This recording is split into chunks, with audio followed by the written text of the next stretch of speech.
Hello, everybody. Welcome to today's post wrestling daily news update. My name is Wai Ting here, and if you're listening to me, it means I am driving this car today. And it also means that John Pollock, for those of you who have been listening for the past couple days, you know that he's been battling some illness. So we're giving him the day off from doing on-air stuff because he needs to rest that voice, but he is very active on the website. So if you want to hear from John today, go to postwrestling.com for his daily news update. The man is still keeping very busy despite having some time off, but thankfully we have a wonderful roster of people on the post wrestling team to be able to pitch in whenever a scenario like this happens. And of course, riding shotgun with me today, the one and only, the youngest in charge. Welcome everybody, Andrew Thompson. How you doing, Andrew? Wai Ting, what's going on, my good man? How you feeling today? It's always good to see you. It's always good to see you, Wai. Always, and always a pleasure to be able to present you to the audience, because I think I know how much the audience appreciates your journalism. Certainly, I wouldn't be able to tackle a lot of the stories today on my own, so very grateful to have you here. No, I appreciate it, man. It's always good to come hop on these news updates with yourself, and also I'm pretty sure, as we all know, we have a very special guest joining us, but I'm pretty sure we're gonna tackle that in a minute. The car is going to be a bit full here, Andrew, because we're going to pick somebody up along the way. But first, a few plugs here. As I mentioned, John's going to be taking the day off today. So joining me tonight on Rwanda Dynamite will be Bruce Lord to cover Dynamite with me. And of course, also everything is up on the website right now, including an interview that Andrew Thompson recently did with Janae Kai. That's right there right now. So quick plug to Andrew Thompson interviews. Give the man a follow on YouTube, everybody. You can find a link right in the YouTube description here. But Andrew, let's get into some of the stories for today, and maybe it's a bit of a big one. So what do you have to say about it, Andrew? This is definitely a big one. One that I think is going to be talked about for the coming weeks and probably months. Is going to be something that a lot of people are going to be paying attention to, man. MLW, Major League Wrestling, is filing an antitrust lawsuit against WWE. They issued a press release yesterday. Just a quick little backstory. I remember I had saw this pop up on the Yahoo News feed, and I wanted to make sure that this was like something legit. So I had reached out to the MLW PR representative Sean Grabin, and he sent along the press release and then that the mass press release that got sent out to everybody. So yeah, man, it was definitely something interesting and something I grabbed. But they issued a press release, and I'm going to read a portion of it. Not going to read the whole thing because we're going to dissect it. But it says the federal court antitrust lawsuit is based on WWE's ongoing attempts to undermine competition and monopolize the professional wrestling market by interfering with MLW's contracts and business prospects, as described in the complaint. WWE pressured third parties to abandon contracts and prospective relationships with MLW. WWE's misconduct included disrupting every level of MLW's business, including a major streaming deal for MLW, which would have been transformative for the company. Now, wait, within that, like I know we're going to dissect a little bit more, but I think that's like a really big point right there, that they said that WWE basically stopped them from, a deal that would have been, as they worded it, transformative for the company. And if that is indeed an accurate thing, I think we all will lean on the side that WWE is definitely in the wrong with that, because they disrupting MLW's business, but at the same time sort of robbing.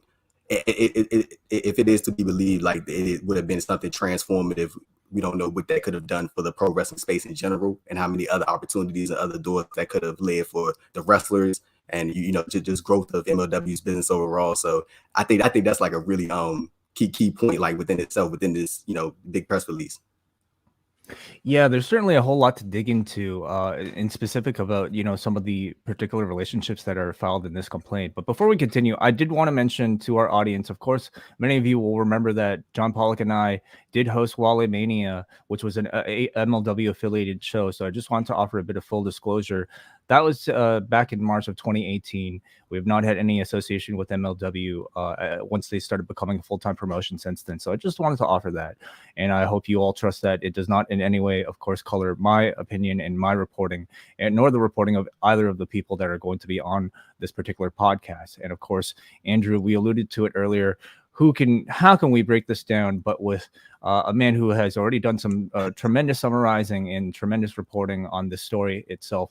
Please welcome everybody to this particular show, Brandon Thurston from Wrestlenomics. Hey, Welcome, Brandon. It's great to be with you both, Wai and Andrew, the youngest in charge. I finally meet him face to face. What's going on, Brandon? It's good to see you, man. How's it going?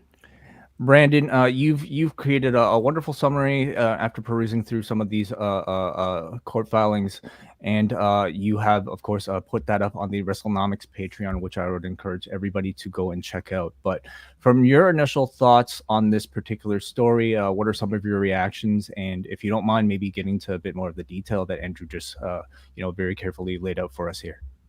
Yeah, well, I became aware of this filing uh, yesterday afternoon. I've got an email alert that somehow alerts me to whenever there's a new case related to WWE. So based on the report that Fightful put out a few months ago, where Fightful went into WWE's relationships with NBCU and with Fox, it was mentioned that WWE reportedly interrupted a deal between, I don't know if Tubi was named, but between MLW and a streaming platform, and that's what is at the heart of this filing that we found yesterday.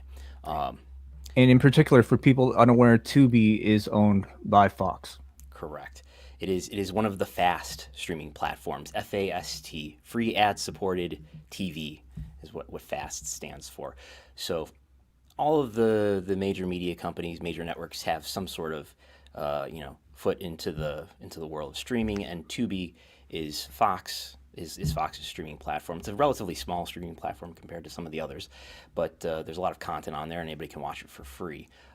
So in July, MLW and Tubi, according to this complaint, this legal filing, MLW and Tubi came to an agreement that they were going to put MLW content on Tubi. And then it's alleged that the day before the Tubi and MLW deal was going to be announced, Stephanie McMahon had some sort of meeting. It's not clarified whether it's a face-to-face meeting or maybe it was just over the phone. Who knows? Stephanie McMahon allegedly met with Tubi executives and convinced them or pressured them to terminate the deal, which they did. So rather than announcing the deal the next day, later that night, the complaint alleges, Tubi let MLW know that the deal was terminated. There are other allegations in here, a preponderance of allegations alleging that WB has market power and is practicing various anti-competitive actions. It's alleged that WWE interfered with the deal that MLW was making with Vice. If people remember, there were some replays of MLW Fusion that aired in May of 2021, about 5 weeks. MLW replays aired on Vice, and then in October they had the 1 hour special Fightland. The complaint alleges that Vince McMahon compelled then head of WWE Studios, Susan Levinson, to call a Vice executive and to pressure them to end their relationship with MLW. And according to the complaint, Vince was quote unquote pissed. And Susan Levinson, who's no longer with WWE, but Susan Levinson is alleged to have said that she can't control Vince McMahon. So it should also be noted that that 1 hour special in October, Fightland, that did about 40,000 viewers. It underperformed what the previous 4 weeks did, both in total viewership and in the demo. So it didn't appear to be this rating success. There may or may not be other reasons why Vice did not continue to have a relationship with MLW.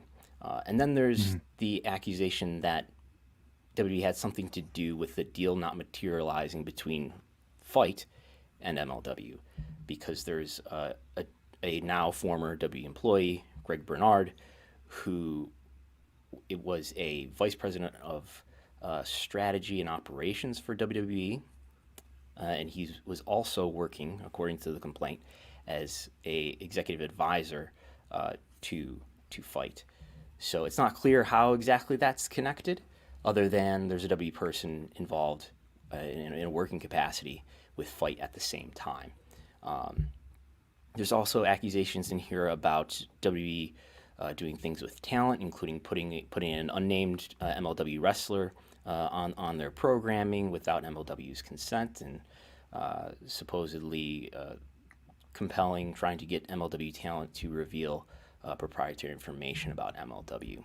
So a lot of things are alleged. Certainly, the deal with Tubi being interrupted is at the heart of this. It looks like, but there's no evidence yet other than the accusations in this complaint. We'll see what MLW is able to bring up. One of the key factors here that I didn't go into in my summary is that MLW is being represented by a lawyer named Mark Kasowitz, Mark Kasowitz is probably a lawyer in New York, so he's not a licensed lawyer in California, which is where this lawsuit is being filed. It's being filed in the Northern District of California. So the one lawyer is Jason Takanucci, and the other lawyer is Mark Kasowitz. Mark Kasowitz is been known to defend Donald Trump in his bankruptcy cases, in divorces, defended Trump through part of the Russia collusion case before resigning in 2017.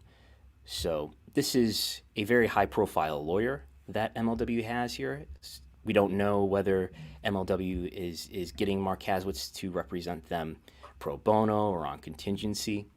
One would think it would be very expensive to have Mark Kasowitz and his law firm represent you. So that's happening. And we may hear in the next month or two a response from perhaps Jerry McDevitt of K&L Gates, who often defends WWE. And they will probably move to dismiss this, and they will probably move to have the venue changed. This is in California. The notion is that that MLW's argument would be more favorably argued in California than if WWE is able to change the venue to perhaps Delaware, where many companies, including WWE and MLW, are incorporated in Delaware, or maybe even to New York, which is where MLW is, or maybe even to Connecticut, which is, of course, where W headquarters is. And Northern California is chosen because that happens to be the headquarters of Tubi. Correct, which is in San Francisco. San Francisco. Right. Okay. And just to summarize, everybody, so again, we're talking about MLW filing a lawsuit, an antitrust lawsuit against WWE. And in the claims, specifically, we are talking about WWE allegedly having some influence over a deal that MLW had with Tubi, a streaming service owned by Fox, alleging that WWE may have had some interference with Vice no longer running MLW's programming following a number of specials, and then also allegedly some interference with MLW's ongoing deals with Fight as well, among other things. Andrew, what has some of the response been so far to the story that you've seen? Man, just from my seeing, just on social media, it seems like a lot of people are just kind of very, very curious to see how this is going to turn out. You know, show the challenging juggernaut like WWE, who has the ability to sort of fight these cases off, or more so just to drag them out a little bit. It is a very interesting, dynamic. And WWE, they did, a spokesperson of this had sent a statement along to PW Insider that reads, and I quote, it's in the article on Post Wrestling Suit. You can also check it out on pwinsider.com. They said WWE believes these claims have no merit and intends to vigorously defend itself against them. That was the only statement they sent along. But yeah, but I think we've seen just in past scenarios and cases, like you give me look at the what was the case, the WWE 2K the tattoo lawsuit involving Randy Orton. That thing has been going for, I think, for a couple years at this point. And of course, a portion of that is due to the COVID-19 pandemic. But we've seen that WWE, they have the ability to sort of drag these things out, and I think it can become, in the terms of this MLW situation, like our money versus their money type of situation, because they do have, like Brandon mentioned, these lawyers are not cheap to bring in. So I think, as we see in the coming weeks and months, is definitely going to be a dynamic that's going to be interesting to follow along with. Yeah, and related to some recent W litigation, people may know or may have read, there was a recent settlement in a shareholder class action lawsuit against WWE. The long and short of it is the class argues that WWE misled shareholders about a prospective deal in the Middle East North Africa region that never was completed and still to this day has not been completed. So there was a settlement with basically with shareholders. If you own WWE stock within a certain time period, you're entitled to some, some amount of money. So maybe it's the case that Mark Kasowitz notices that settlement. I mean, the reason why you try not to settle, why you have to make a calculation about whether it's better to settle or to fight the legal battle, is do you want to send a message and set a precedent that, if you come and sue us, we're likely to settle. So maybe that settlement over the class action shareholders lawsuit is playing into this. We'll see. Go ahead. I wanted to ask you, Brandon, in terms of how much of a concern is this for the WWE? Is there any immediate impact on its stock price? Are its shareholders concerned? Probably not. I mean, the concussion lawsuit seemed like a big deal. That was a few years ago, but that that didn't go well for Konstantin Kairos, who is the person behind the concussion lawsuit. But I'm just checking. I doubt this is having any effect on WWE stock. WWE stock is down 1% today. I think the index is up a little bit, at least when I looked at it this morning, because of course I did it. But I doubt that this is a big news story for the stock. This is certainly not threatening WWE. They could make this go away with some sort of settlement, and I wonder how much of this legal action is about damages, and it seems to be. I think Andrew was mentioning sort of the reaction to this news. MLW had a press release ready. I don't know if have we read the quote already about how it's got a quote from Court Bauer saying that he thinks he speaks for the rest of the pro wrestling world, that these anti-competitive actions have to stop. So it's really a rallying cry to maybe it's a branding opportunity for MLW to position itself as this anti-WWE brand or this strong alternative that's standing against this company that's dominating the industry. Along those lines, what they're having to argue here is being an antitrust lawsuit, they have to argue that WWE holds market power in their industry. So there's quite a bit of Wrestlenomics in this complaint. I encourage people to read it. But they have to argue that WWE really does dominate its industry. That might be difficult to argue. That might have been more easy to argue a few years ago, but it'll be more difficult to argue today when we have an AEW here that has had some relative success, has got a decent TV deal, does in the demo comparable ratings to Raw in the last in the last 7 days, for example, and has done relatively well on pay-per-view and so forth. So there's at least one other wrestling company that's able to do relatively good business deals at this moment. So we'll see what happens there. What I think will be interesting to see is when we, this is and I don't know what the main event of WrestleMania is, but I'm looking forward to the Kasowitz versus McDivitt match here that we're going to see. Night 3.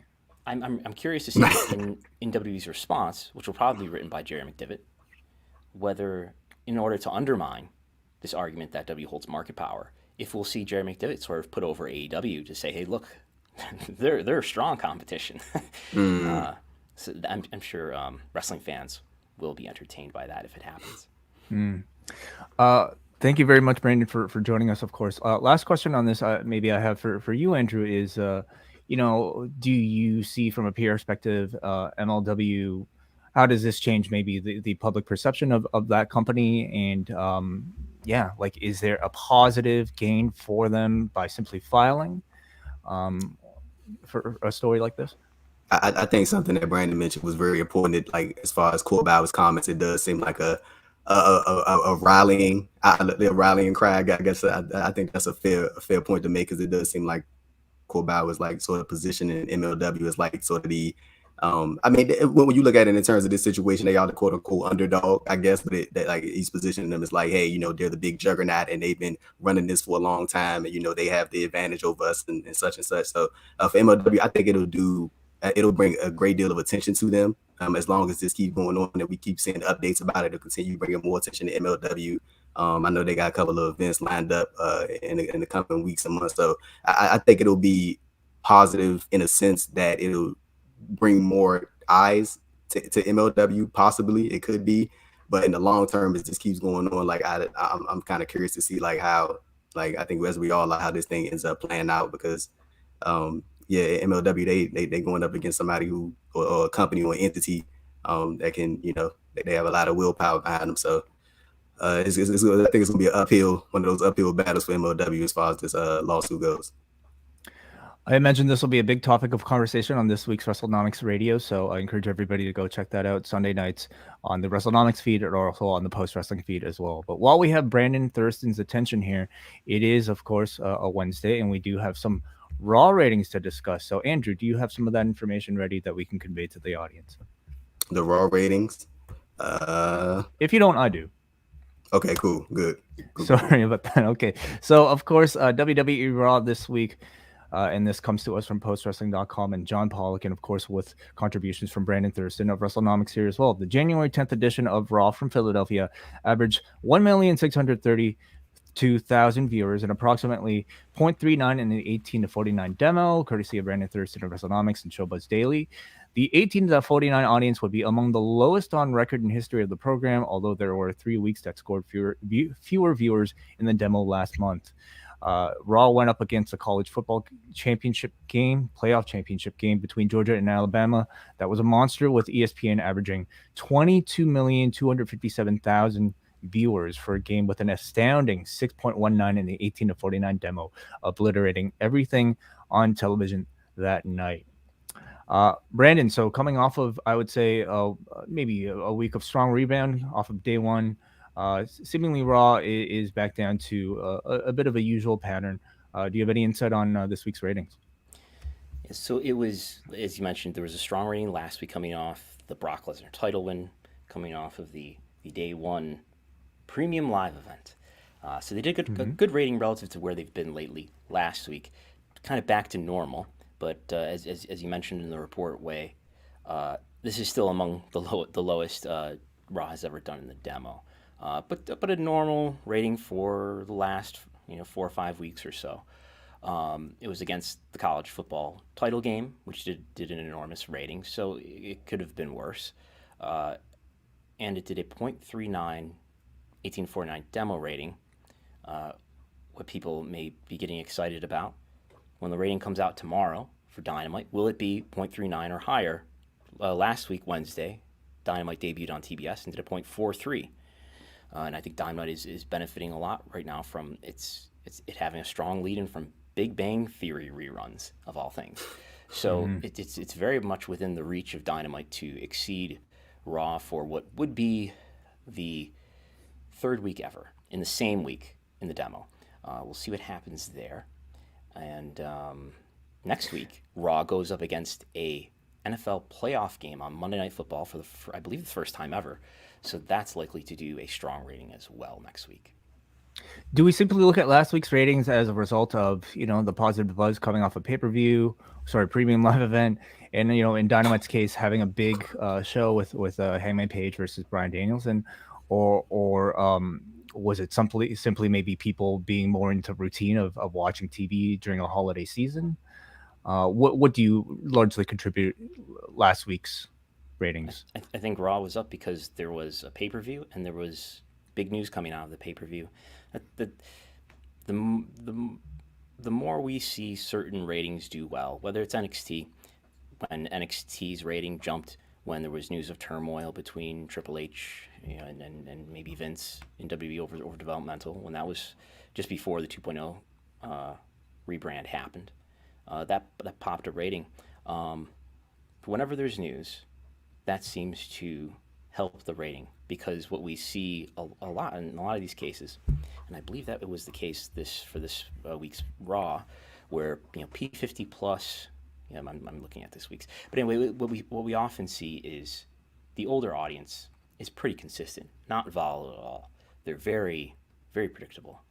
But what does fluctuate a lot are the younger viewers, especially the viewers 18 to 34. So whenever there's something that's newsworthy, however you want to define that, in this case, I think that's Brock Lesnar winning the title, coming off the news that Roman Reigns has COVID. You see an improvement in the rating. So I think that's what's happening there.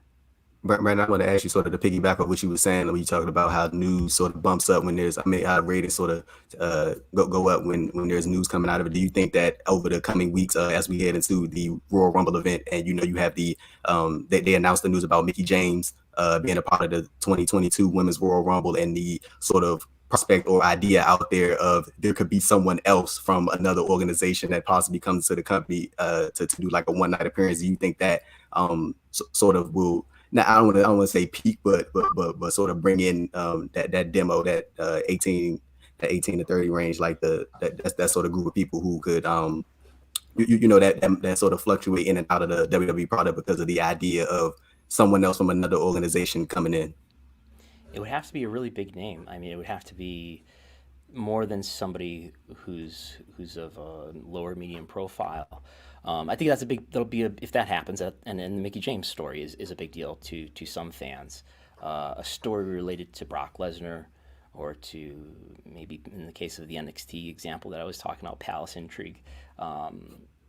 That's what helped that rating. It would have to be a big story. I don't know who the person would be that would be a big enough splash in the news cycle to compel people to turn on the TV who don't usually otherwise. Right. We have a few more news stories to get to, but we want to again thank Brandon Thurston for taking the time to discuss a couple stories off the top, and we're going to let the man get back to his day here. But Brandon, we mentioned the summary that you provided about the MLW story. Where can people find that, and along with more information and more of your work? Yeah, the summary of the MLW complaint against WWE is on the Wrestlenomics Patreon at patreon.com/Wrestlenomics.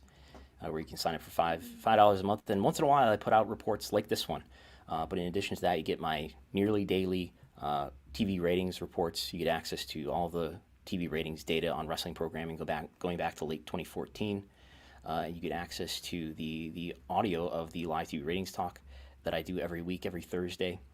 So you can check that out, and we'll be continuing to cover this story for as long as it's relevant. And if there's any new information, and even if there's not, we'll be talking about it and giving some further thoughts this Sunday on Wrestlenomics Radio, where I'll be joined by Chris Gullo. That will be both on YouTube and in your podcast feed, both the Wrestlenomics Radio feed and the Post Wrestling feed. It's a tremendous resource. Something we've been really grateful for is to have the access that we do have now with you, Brandon. Being able to jump on last minute to talk, to share so much detail about a story like this. So do support the man at patreon.com/Wrestlenomics. And we thank you for your time again, Brandon. Thanks again for having me. See you. Appreciate it. Good to see you, Brandon. All right, Andrew, just me and you left in this ride. We've dropped off our hitchhiker, and we have a few more stories to get to, a few more destinations to get to on this edition of the Post News Update. So I'll be done with the driving analogies after this. So what else have we got? I said that was a good pun that you just a good segue. You said destination. That's often associated these days with Ruby Soho and some of her catchphrases. She got announced for a match for GCW's Hammerstein Ballroom show, the World on GCW on January 23rd. Sold out Hammerstein Ballroom. She'll be in action against Allie Katch. It's one of currently 3 matches scheduled for the show. I don't know if you had the opportunity to see the video package that GCW put out with Allie Katch.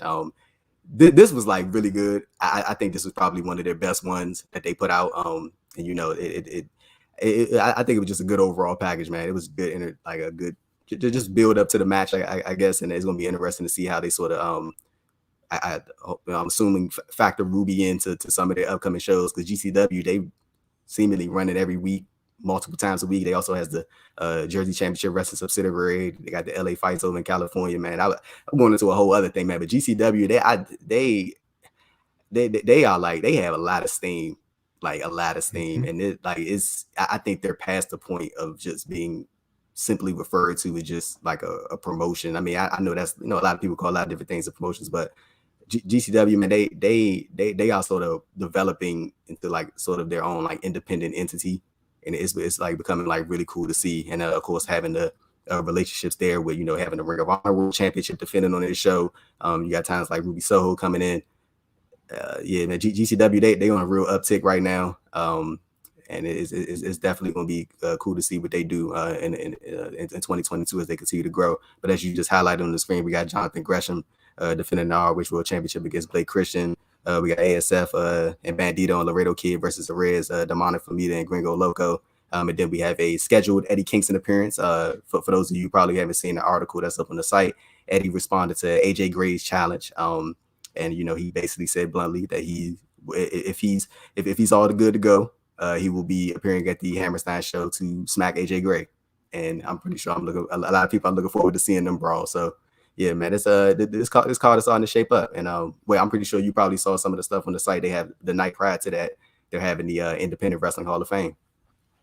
That is correct. Yeah, CM Punk recently announced to induct Dave Prazak. So, we're getting a whole lot of AEW representation across both nights of this event. But at least in terms of buzz, even I think where AEW really satisfies a good chunk of the mainstream audiences, that want to maybe dip their foot into sort of the indie world. To me, GCW is there to really satisfy the hardcore fan base, both, literally in terms of hardcore wrestling, but also wrestling fans who simply maybe want to, hear about and see brand new names that aren't necessarily featured yet on an AEW Dynamite. It's a show that very much feels in spirit to, I think, what ECW was in the 90s. As a third competitor, not going to be in competition with either the first two, but I don't necessarily think that they want to be either. Obviously they want to be as big as possible, but there's something cool about, being small. And I think they're using that towards their advantage.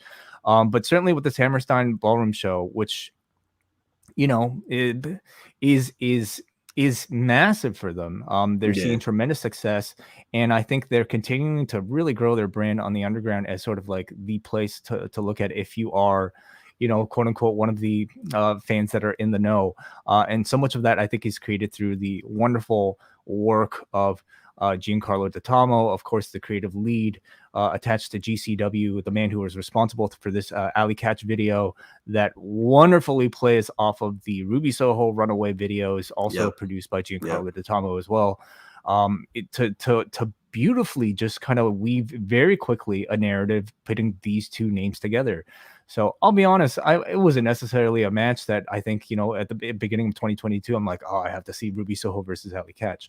But this video certainly takes my interest up a huge notch. It just feels really cool. I feel it's unbelievable that a man like this was under the WWE's umbrella, and they didn't really do anything with him. Yet we continue to see so much of the uninspired video production work that we continue to see. It's unbelievable. This man, like Giancarlo, along with the Sean Ryan, I mean, these guys to me have been the future of professional wrestling promotion, at least in terms of video, for years now. And the fact that they haven't been used to their full extent is a little unfortunate. But I think to the benefit of a company like GCW, who gets to use the creative abilities like a Giancarlo, to its full extent, completely unhinged. So it's really the wrestling audience's benefit to gain. Yeah, and I'm about to say, I know you take a great deal of passion and, like the video editing and the producing and making things cut real clean and stuff like that. So I'm pretty sure you have like a nice little, just respect for what he's able to do. So yeah, and also, man, just seeing just touch on the Indie Wrestling Hall of Fame a little bit, just to have that as a nice attachment to the Hammerstein Ballroom show, just to have like a follow up. I think that's like the perfect type of thing right there. I think Homicide's going in, like you said. CM Punk is going to be inducting Dave Prazak. Who else is going in? Jerry Lynn is going to be inducted. And I believe I saw I haven't seen them promoted since they originally announced it. But they recently announced Tracy Smothers to go into the Indie Wrestling Hall of Fame. I don't know if because I haven't seen them really promoted since they originally announced it. So I don't know if that's still something that they plan to do, like a post-Hamas induction. So yeah. And also I wanted to mention, when Brandon was on, I had completely botched the demographic number. I said 18 to 30. I mean 18 to 49 demographic. Andrew, anything above To you, Andrew, anything above 30 might as well be like 60 plus. Okay, I know we're all above pretty much the same age. We're all senior citizens to you, so I give you a pass for that. Yeah, What else man, we got in the news here, Andrew? So yeah, we got AEW Dynamite tonight. Second show on TBS. We got the interim TNT Championship match. Sammy Guevara versus the Daniel Garcia, who loudly on social media said he punked out Sammy Guevara in his mom jeans. Very thorough statement about Daniel Garcia right there. And then we got CM Punk versus Wardlow, Carl Sheeta versus Serena Deeb, and then Powerhouse Hobbs versus Dante Martin. I am very much looking forward to Hikaru Shida and Serena Deeb. I think it's nice to have Serena in this division where it seems like a lot of the wrestlers are gaining a lot of traction as far as on the fan favorite side, and I feel like a lot of the fans are like really just behind a lot of the women on the roster, and it's nice to see like Serena Deeb sort of leaning into more of that sort of that heel side, for lack of better terms. And Serena, I think she's one of the best. They got. I would love to see like a little mini fantasy match. I would love to see is her versus Jamie Hayter. I think that they are like, when you're looking at AEW's women's division, they are like so crisp and like precise and like everything that they do in the ring. Like I saw people calling Jamie Hayter like the queen of taking the cross body. Like she, like they so like precise of like most of the stuff, but if not all of the stuff that they do. So I'm very excited to see what Sheeta and Serena Deeb can do different from their other two matches. I believe 2 or 3 matches. I think they've actually had 3. 3, yeah. Yeah. Yeah. So I mean, when they announced this, I think me along with maybe some of the discussion online seems to be okay. I thought this feud was blown off. Like we had already done the whole plaque thing, and so I wasn't as high on the rematch, but these are 2 tremendous performers, and I certainly look to see more of what a heel Serena Deeb will be able to offer a bit differently from her prior appearances. But I think other than Sammy Guevara versus Daniel Garcia, which is a match I'm very much looking forward to, I'm very curious to see what CM Punk versus Wardlow is going to look like. That seems to be maybe the biggest name value show. It's a CM Punk match, which feels kind of rare at this point, in singles competition on Dynamite. And of course, this was the match that was originally leaked on Tony Khan's football game list that was set to take place at the pay-per-view. And now we're getting it here en route to the MJF feud. So do we see a big character change for Wardlow here? It's arguably the biggest match of Wardlow's career. I think that's a real good point you just made. Like maybe this can sort of be the sort of catalyst to Wardlow finally getting to that point with MJF, or sort of like really build to like I think we've already seen signs of him getting to get irritated with MJF, and he's just like kind of at the point where he's just like ignoring him so to avoid getting frustrated in the character sense. But now I feel like with this, once CM Punk beats Wardlow, because I think he's gonna beat Wardlow. I think MJF is going to start getting a little mouthy with Wardlow and start saying a lot of crazy things to him. Is going to drive Wardlow to that point where he's going to end up attacking MJF at some point, or maybe we get something along the lines of him like pressing MJF against the wall or something like that.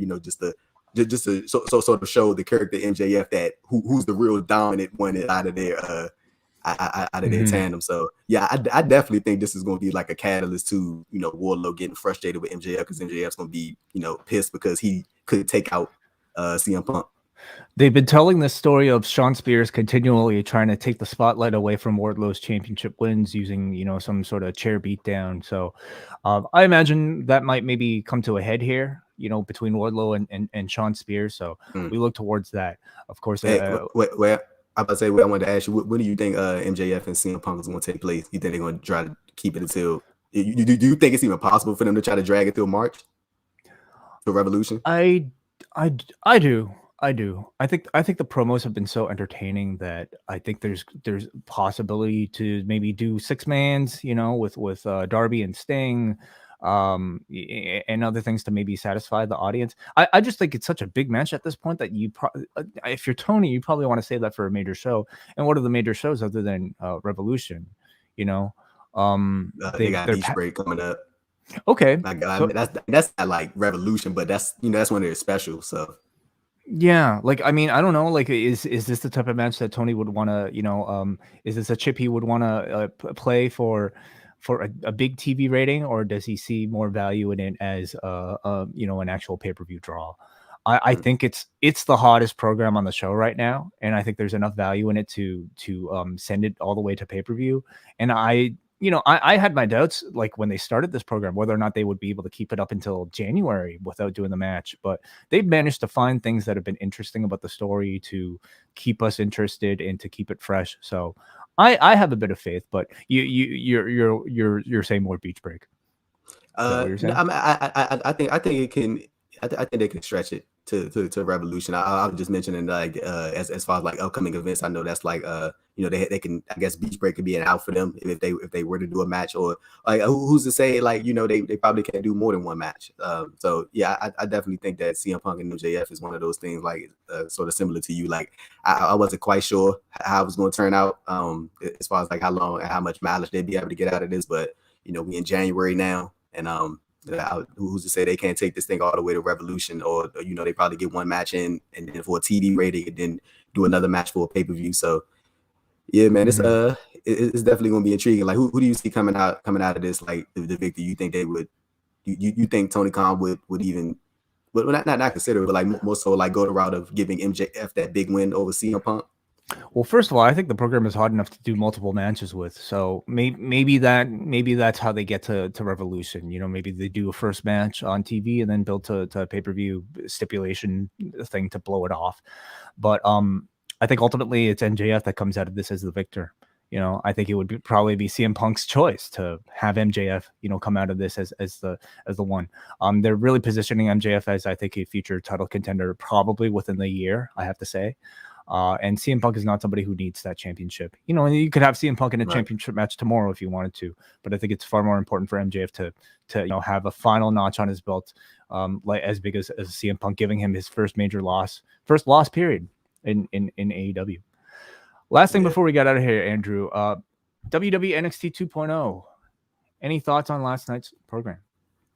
So with the main event, AJ Styles competed on NXT. He took on Grayson Waller in the main event and defeated Waller, and led to the return at LA Knight. I don't think he's been on NXT TV since December.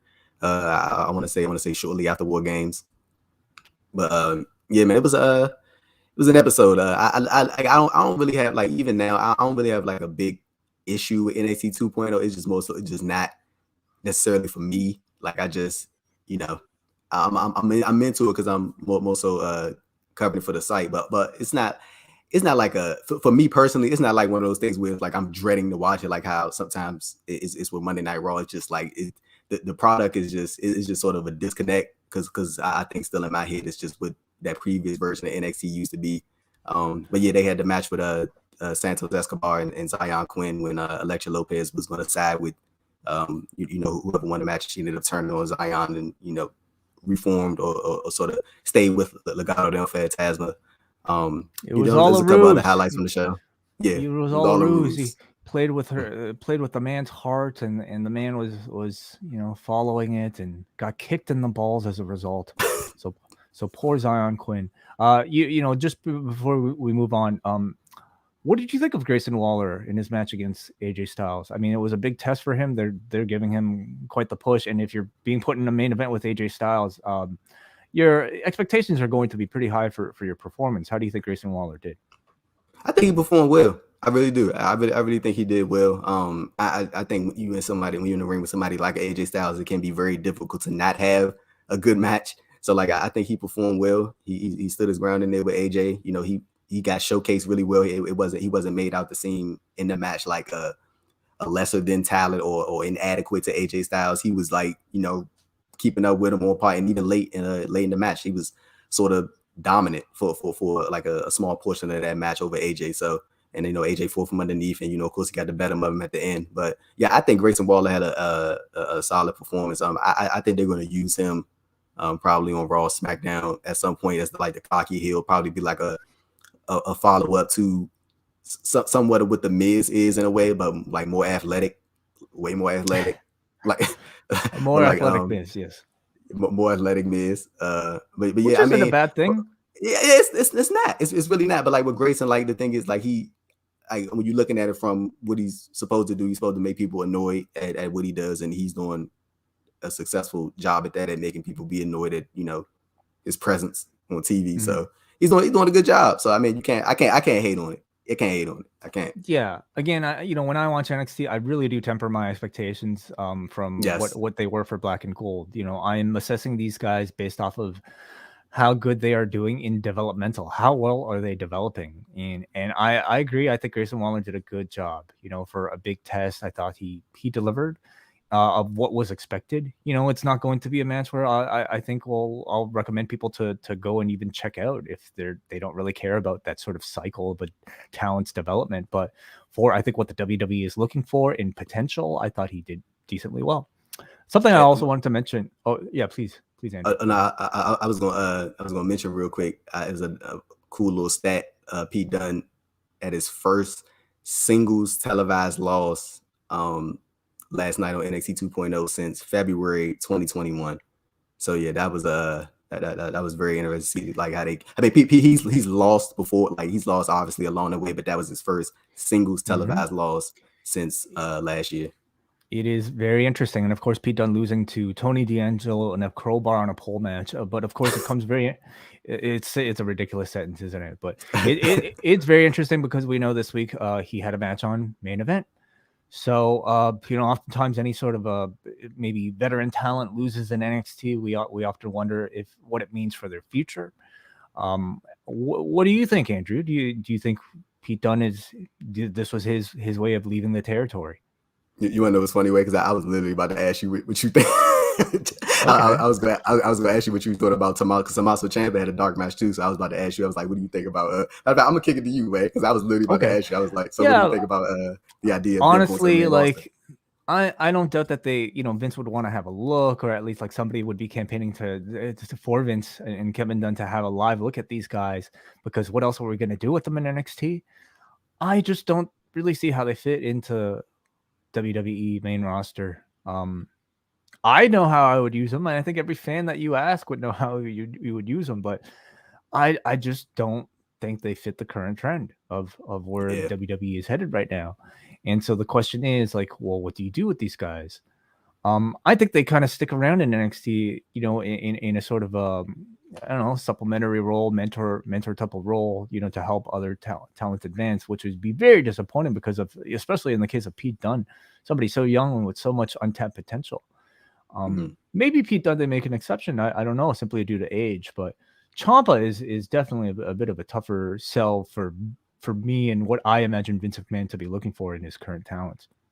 Yeah, and with Pete Dunne, like I think a lot of people, not a lot of people, but it's the natural assumption that Pete Dunne is somewhat older than what he is. Pete Dunne is basically like essentially the same age as like most of or some of the younger core talent in NXT. How old is Pete Dunne in comparison to you?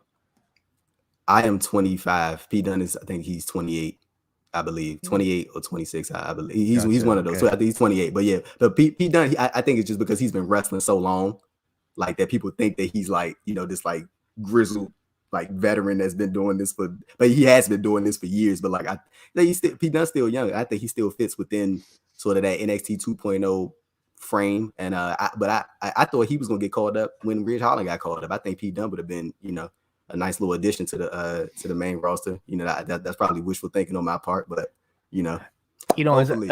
as a tandem, as a tag team, I wonder maybe they have visions of those two being together. Who knows? I mean, you have I was gonna say you have Chad Gable, who's a current tag team champion, who's of a similar size, but we also know what Chad Gable had to go through in order to even get there.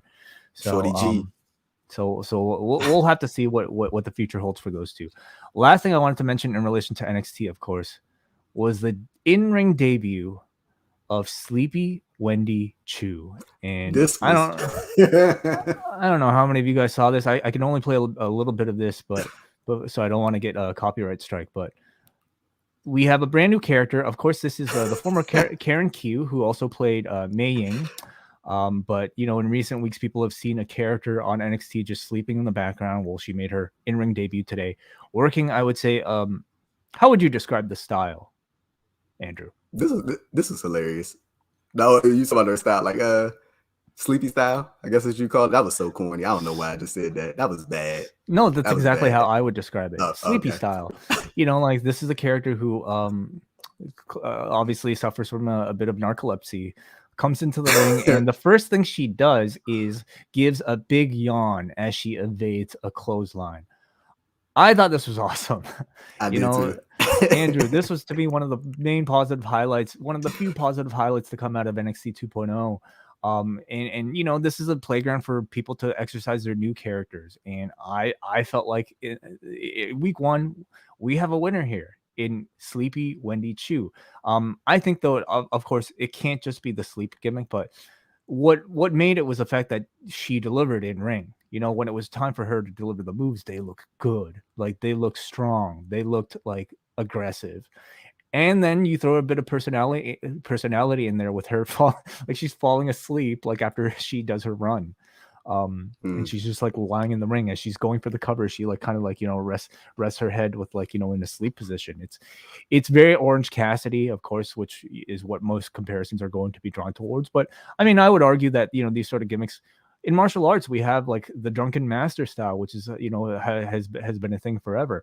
I would say Karen Q kind of takes it to a different level where she kind of uses the sleep gimmick to evade. Whereas Orange Cassidy just kind of like, more so just throws in the lazy thing in there from time to time as part of like, just the personality. So, yeah. Any thoughts on the gimmick? Like it's you can even not even with Orange Cassidy, you can compare it to what Doc Gallows did when he was Festus. Kind of so when they run the bell, like he became like the monster wrestler. Like it's and like with Karen Q is like what she's doing, she just real tired until she checks in, and then she starts going off and doing her thing, and then she got in the ring and her moves look crisp. Everything that most of the stuff that she did look sharp. Like the thing with NXT is like, man, it's I think when you watch it, like when I say it's not for me, I mean as far as like it just that thought of what I liked about NXT is so vastly different. But I think in order to have some sense of enjoyment of this current product, you sort of have to, like you said, sort of scale back your expectations of the show and sort of just look at it from what it is, which is it's developmental. It's a full-blown developmental that's focused on characters, and it's still not for me, but I can watch it and enjoy aspects of it if that makes sense. And like this whole thing with Karen Q, I'm curious to see like the mileage this thing has, like, because I think this the crowd that they're in, they're going to embrace it. So like if she gets called up to a Raw, SmackDown, I'm interested to see how, like, if this were to make it to that level, I'm curious to see how people would like react to that from city to city. Yeah, much agreed. Last thing I want to say is it is simply refreshing to see an Asian American character in professional wrestling who's not a ninja or some sort of mystical creature. So that to me is at least a real positive when it comes to what we saw last night, among many other things. But we've gone long today, Andrew, as we always do, as it always is a pleasure to, whenever we have you on these shows. Andrew Thompson, thank you so much for filling in for John Pollock today as we give the man some rest. What do you have going on, and where can people find more of you? Yeah, I just put up the interview with Allie Katch on my YouTube channel, and the written version is up on the Post Wrestling site. You can go check those out. Check out those respective versions of the interview. And this Friday, I actually have an interview dropping with Black G's, who made a big name for himself in CCW. He's currently working with the NWA right now, and we had a really great discussion about him, coming up in the early 2000s, being a black man in professional wrestling. It was a very, very intriguing conversation, and I think a lot of people will enjoy if they choose to listen to it. And that written version will also be up on Post Wrestling. You can see me and John tag team in the news throughout the week. So yeah, man, a lot of great things up on the Post Wrestling site. A lot of different podcasts. You got the Up Next podcast last night, who just covered the NXT 2.0 show that we just covered. Then we got John Cena, Shot in the Dark, dropping today. A lot of great stuff on the site, man. A lot of hardworking folks. The Post Wrestling website is as robust as ever, and principally, of course, I want to thank John Pollock. Get well soon, John. You will hear back from him tomorrow in this space. He pre-recorded the MMA prediction show with Ariel Helwani. So that'll air at 1 o'clock on the Thursday with John and Ariel Helwani. So you can check for him in this space. But of course, I want to thank Andrew Thompson. Honestly, like the MVP. You're always the MVP. You like the amount of work that you put in, the amount of quality stuff that you put in, and around the clock too, 24 hours a day, it seems, covering everything from, you know, any major show to any sort of major event that leaks. So thank you so much. Just publicly, I wanted to say that, Andrew Thompson, for all of your work. And yeah, I appreciate the love, man. I appreciate the love. You pulling the heartstrings. Pulling the heartstrings, man. Give the man a follow at AD Thompson __. Do not forget the second underscore, because it is very important. You can follow us at Post Wrestling. And again, I will be back tonight for Rewind to Dynamite. Oh, very quickly, a few people sent in some super chats here, not even prompted. So I want to thank, not even questions from what I can tell. So the Lewis guy says, "Get well soon, John." Yes, John, I have to say, is like, you know, seems to be doing well, but he just wants to rest a bit, and I'm sure you'll hear an update from him in the days to come. MJ from NJ sending a number of super chats here, remarking, "Oh my God, it's the ratings guy," referring to Brandon. So thank you very much for your support, MJ. And yeah, I think we also have Kevin Anderson, who says, "Shout out _, much love." So thank you very much for that. Appreciate it, Kevin. We also have MJ again, sent by Hook. So thank you very much, MJ and Hook. And then we have Brad, who says also sent by Hook. So a lot of people sending on behalf of Hook, of course. Very popular wrestler. Hook went viral this week. I don't know if you want to. I don't know. Oh my God! Yeah. Did you see that? Hook yes, went, I did. Hey, I'm not gonna lie. Wait, at first, but I was like, but that's not Hook. And then like once I saw like somebody like zoomed in and then like a clear, I was like, bro, that's Hook. I got it. What a run. Dude, start to his career. So I mean, for people unaware, it's a video of our favorite wrestler, Hook. How can I say this? A gentleman's club. At a gentleman's club, yeah. On Perverts Row, like right up front, dude. And you know what? Like, I don't think the guy even cared that he was being filmed. Like, that's it only increases the man's stock. You know, something that I think typically in modern day and age, people would find themselves, you know, in some controversy over. I think this only makes Hook more likable. So that's crazy. It really is. Like, I'm pretty sure, like, if this was, I want to say most people, but like I think it's just because of like the sort of all the hype surrounding him. As it's like his on-screen presentation, that like I think people like automatically associate this with you know, with how he comes off on screen. So I mean, yeah, that's this is Hook. This is Hook. Yeah, more to come, of course, about AEW tonight. It'll be me and Bruce Lord. So all of you double patrons, please tune in live. And for those of you who aren't, subscribe to the YouTube channel, subscribe to the Andrew Thompson YouTube channel, to the Wrestlenomics YouTube channel, and then we will talk to you again sometime later this week. Goodbye.